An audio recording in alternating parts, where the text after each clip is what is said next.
আজকের দিনে ঘটনাটা না বললে নয়। আজকে আমার সাথে একটা ঘটনা হয়েছে, বিশ্বাস করেন অলৌকিকত্ব কাকে বলবো আমি। আমার গাড়ি যেটা আমি নিয়ে এসেছি গোপালঘাটা, আমার মাদ্রাসার সামনে বালুর একটা টাল আছে, ওই টালের মধ্যে এভাবে ব্যাক গিয়ারে এনে গাড়ি ঘোরানোর সময় পাট করে গাড়ির ভেতরে যে অ্যাক্সেল ভেঙে গেছে ডিরেক্ট। আমরা সবাই নিশ্চিত যে গিয়ার বক্স চলে গেছে। গিয়ার বক্স চলে গেলে গোপালঘাটাতে গাড়িটা একটা পিক আপ দিয়ে রশি বেঁধে নেওয়া ছাড়া কোনো উপায় নাই। সাথে সাথে আমি জামিয়াতে ফোন করে 511 টাকা দিয়ে দিয়েছি খানকা শরীফ, এবং লিখিয়েছি যে ওই স্লিপটার মধ্যে গাড়ির নিরাপত্তা, এবং ওখানে মাদ্রাসায় একটা রুমের ভিতরে আমি সাথে সাথে নামাজে দাঁড়িয়ে গেছি। ওয়াস্তাঈনু বিস-সাবরি ওয়াস-সালাত। যদি গিয়ার বক্স চলে যেত হয়তো লাখখানেক টাকা লেগে যেত আমার আজকে। কিন্তু আমি জানি আল্লামা তৈয়ব শাহ কিবলা রাহমাতুল্লাহ আলাইহি বলেছেন, ইস হাত সে দেনা হ্যায়, ইস হাত সে লেনা হ্যায়। এই হাতে দিবেন, এই হাতে নিবেন। জামিয়াতে এই হাতে দিবেন, এই হাতে নিবেন। কিছুক্ষণ পরে নাজিরার থেকে একজন মিস্ত্রি এসছে, উনি দেখে বলতেছেন না গিয়ার বক্স ঠিক আছে, এক্সেল গেছে। সাথে সাথে আগ্রাবাদ থেকে আমার এক বড় খাস মোহব্বতের মিস্ত্রি সে এসে গেছে, 1-1.5 ঘন্টার ভিতরে এসে এক্সেল লাগিয়ে দিয়েছে। গাড়িটা নিয়ে এখানে এসেছে, 4000 টাকা খরচ হয়েছে। এটা বড় কথা না, আমি আপনাকে বলছি আপনি ট্রাই করে দেখিয়েন। যে কোনো বিপদ আসবে সবর এবং সালাত, আর জামিয়া তো আছেই।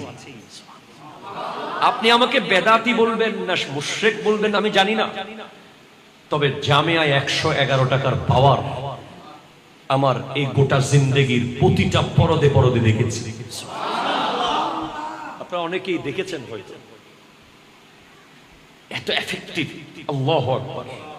বিশ্বাস করেন এই নিয়ামত আমরা পেয়েছি। আমাদের বাপ দাদা কেউ হয়তো কোন জায়গায় এমন চেষ্টা করেছে যেই সিস্টার ফলাফল আল্লামা সিরিকুটি বাংলাদেশে এসেছে। কোন এক পূর্বপুরুষের দোয়া অথবা আল্লাহর নবীর কোন এক স্পেশাল নজর অথবা সাহাবায়ে কেরামের কোন এক দোয়ার নজর, কিছু একটাই বাঙালিদের উপরে আছে যার ফলাফল স্বরূপ আল্লামা সিরিকুটি এসেছেন, যার ফলাফল স্বরূপ আমরা গৌসুল আজম মেজবান্ডারিকে পেয়েছি, গোলাম রহমান কিবলাকে পেয়েছি। হায় হায় হায়, আমি সব কাজে লাগাচ্ছিলাম। আমি বলতেছি ওগো গৌসুল আজম মেজবান্ডারি, আপনার এলাকা থেকে কি আমি গাড়ি টেনে টেনে নিয়ে যাব? সুবহানাল্লাহ জোরে বলেন ভাই। হ্যাঁ আমি আপনাকে সেটা বলছি। ওয়াস্তাঈনু বিস-সাবরি ওয়াস-সালাত ইন্নাল্লাহা মা'আস-সাবিরিন। ইমাম হুসাইনের সফর শুরু হয়েছে সবর দিয়ে।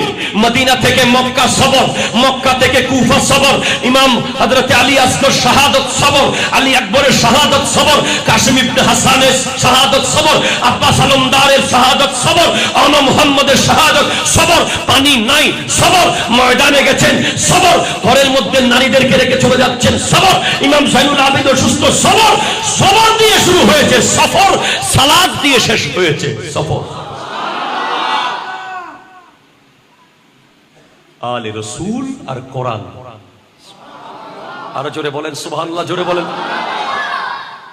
আপনি দেখেন বাসকালীর ওই শেখের খিল, হ্যাঁ সেখানে ইন্নাল্লাহা ওয়া মালাইকাতাহু ইউসাল্লুনা আলান নবী ইয়া আইয়ুহাল্লাযীনা আমানু সাল্লু আলাইহি ওয়া সাল্লিমু তাসলিমা আয়াত পড়ছেন আল্লামা সিরিকুটি মাহফিলে, কিন্তু মানুষ দরুদ শরীফ পড়ে নাই। তখন আওলাদে রাসূল প্র্যাকটিক্যাল কোরআন বলছি দেখছেন থিওরিক্যাল কোরআনের প্র্যাকটিক্যাল কি, সাথে সাথে দরুদ শরীফকে প্রতিষ্ঠা করার জন্য বানিয়ে দিয়েছেন জামিয়া আহমদিয়া সুন্নিয়া আলিয়া। দরুদ শরীফ পড়ে নাই মানুষ, এই জন্য আল্লাহ বলছেন পড়ো সল্লু, মোল্লা বলতেছেন পড়বো না। তখন দাদা হুজুর চিন্তা করলেন না, ইহা মাদ্রাসা বানানা হোগা তাকে লোক দরুদ পড়ে। আপনি দেখেন যেই দরবারের বাবা হুজুর কিবার উরসে আপনি এসেছেন, ওই দরবারে পীরের প্রশংসা কম, নবীর প্রশংসা বেশি। কিভাবে হুজুর? হ্যাঁ আপনি দেখেন, যখন কুল বিফদলিল্লাহি ওয়া বিরহমাতিহি ফাবিযালিকা ফালিয়াফরাহু হুয়া খায়রুম মিম্মা ইয়াজমাউন, এই আয়াত যখন জানার পরেও, বুঝার পরেও, তাফসীর শোনার পরেও যখন মিলাদুন নবী তারা করবে না, নবীর আগমনে তারা খুশি হবে না, তারা তারা তারা ঈদুল ফিতরের দিন সরকারিভাবে র্যালি করতে পারবে, ঈদুল ফিতরের জুলুস, তাদের কোনো ফতোয়া নাই। তারা পহেলা বৈশাখের দিন জুলুস করবে, তাতে কোনো ফতোয়া নাই। ওলামায়ে কেরামদের ফেসবুক পেজে বেদাতের কোনো ফতোয়া নাই। তা আমাদের প্রিয় শায়েখরা যখন জেলখানা থেকে বের হবে, ওনাদেরকে জুলুস করে করে আনা যাবে, তাতে কোনো ফতোয়া নাই। আমাদের প্রিয় কারীরা বিভিন্ন কান্ট্রি থেকে কোরআন প্রতিযোগিতায় প্রথম হয়ে বিমানবন্দর থেকে জুলুস করে করে আসতে পারবে, তাতে কোনো ফতোয়া নাই। কিন্তু নবীর আগমনে জুলুস করতেছি, তাতে ফতোয়া আর ফতোয়া। তখন আওলাদ রাসূল দেখছেন কোরআনের আয়াতের বিরুদ্ধে যাচ্ছে উম্মত, তাই তিনি এসে আল্লামা তাইয়্যিব সাহেবেরা এই বাংলার মানুষকে দিয়েছেন জশ্নে জুলুসে ঈদে মিলাদুন নবী।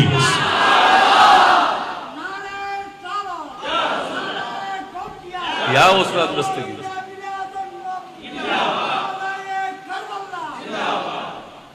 আপনাদের কষ্ট হচ্ছে না তো? আমি তেমন ওয়াজ কালাম জানি না রে ভাই, আমার তেমন এলম কালাম নাই। শ্রীকুটের পাহাড় থেকে একটু দয়া হলে কিছু কথাবার্তা বলি, পাগল এলম দিয়ে আপনাদেরকে কি শিখাবো, কি বোঝাবো আমি? ওলি আল্লাহদের নজর না হলে এখানে কোনো কিছুই কাজ করবে না, ঠিক কিনা? কথা জোরে বলেন। এলম শয়তানেরও ছিল, মুহাব্বত ছিল না। আগে মুহাব্বত, তারপরে এলম, ঠিক কিনা? জোরে বলেন। আমাদের জামিয়ায় যখন ছাত্ররা ভর্তি হয়, তাদেরকে আমরা লেসন দিই। প্রথম দিন জামিয়ার 4টা বিষয়ের উপরে দাঁড়িয়ে আছে ছাত্রদের জন্য। এক, প্রথমে হলো আদব, আর জোরে বলেন সুবহানাল্লাহ। 2 নম্বর হলো আকীদা, 3 নম্বর হলো ইবাদত, 4 নম্বর হলো এলম। অথবা 3-এ এলম, 4-এ ইবাদত। কিন্তু প্রথম 1-2 এর মধ্যে ইলম বইপত্র নাই। প্রথম 1-2, 1 নম্বর হলো আদব, 2 নম্বর হলো আকীদা। হ্যাঁ আমি আপনাকে বলছি, আবার যখন আপনি দেখলেন না মুসলমানের মসজিদে বেকশি পাতিল, দেখেন নাই আপনারা? আমরা অনেক জায়গায় দেখেছিলাম, অনেক মানুষ আমাদের মতো ভাইয়েরা মসজিদে থাকতেছে, খাচ্ছে, ঘুমাচ্ছে, দেখেন নাই আপনারা? হ্যাঁ, দাওয়াত দিচ্ছে ইসলামের। কোরআন বলছে ওয়ালতাকুম মিনকুম উম্মাতুন ইয়াদউনা ইলাল খায়র ওয়া ইয়া'মুরুনা বিল মারুফ ওয়া ইয়ানহাউনা আনিল মুনকার। তোমাদের মধ্যে একটা দল থাকবে যারা মানুষের কাছে গিয়ে গিয়ে দ্বীনের দাওয়াত দেবে। তবে এখানে বলা নাই তারা মসজিদে থাকবে, ওখানেই খাবে দাবে, ডেকসি পাতিল ওখানে ধুবে, ওখানে পুকুরে আবার মাছবে, ওখানে আবার মশারি টাকিয়ে ঘুমাবে। এমনটা কেমন জানি লেগেছে আমাদের, ঠিক কিনা? কথা জুড়ে বলেন। তখনই আওলাদ রাসূল পীর বান্দাল আল্লামা সাবের সাকিবেলা এসে দিয়ে দিলেন দাওয়াতুল খায়র, প্র্যাকটিক্যাল কোরআন। জোরে বলেন সুবহানাল্লাহ। যখনই দেখবেন যে কোরআনের আয়াতকে কেউ বিকৃত করছে, কেউ নিজের মতো করে চালিয়ে দিচ্ছে, তখনই আপনি দেখবেন আওলাদ রাসূল এসে কোরআনের প্র্যাকটিক্যাল একটা ইনস্টিটিউট করে দেবে।